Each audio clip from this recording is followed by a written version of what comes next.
It was shock, disbelief, outrage, and really betrayal, and a betrayal from the federal criminal justice system, from our federal government, from the president himself. Tonight, the city of Dixon outraged after the woman convicted of stealing more than $50 million is now free. Former Dixon comptroller Rita Crundwell was one of the roughly 1,500 people whose sentences were commuted by President Biden today. It's the largest single-day act of clemency in modern history. Crundwell pleaded guilty to federal fraud in 2012 and in 2013 was sentenced to nearly 20 years in federal prison. She was released after just 8.5 years into house arrest as part of a pandemic program. Today, the White House saying the pardon was for people who have demonstrated remorse and rehabilitation and a commitment to making their community safer.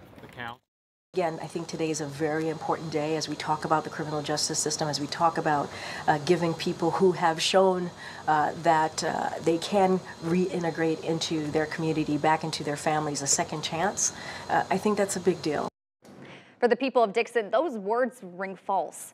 The former police chief and current city manager says he had no knowledge Crundwell's commutation was coming, finding out today while on a work trip. What message does that send? All this does is continue to destroy trust in government, and it is a complete travesty of justice. There is no thought about the victims of this crime, the 16,000 victims who live in Dixon. And tonight, Dixon's Mayor Glenn Hughes says he believes most of the city is probably stunned and angry at the news. Going on to say, although the news will be a dark moment in Dixon's history, the city has recovered financially and developmentally from the Crundwell days. And Congressman Eric Sorensen also releasing a statement saying Crundwell's case remains the biggest municipal fraud case in U.S. history and saying, quote, getting off scot-free today is such a load of BS. Today's actions end her sentence, but does not exonerate Crundwell of any wrongdoing, according to the Department of Justice.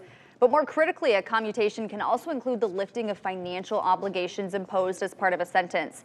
Langloss says Crundwell does still owe restitution to the city, but we don't know how much or if those funds are impacted by today's decision.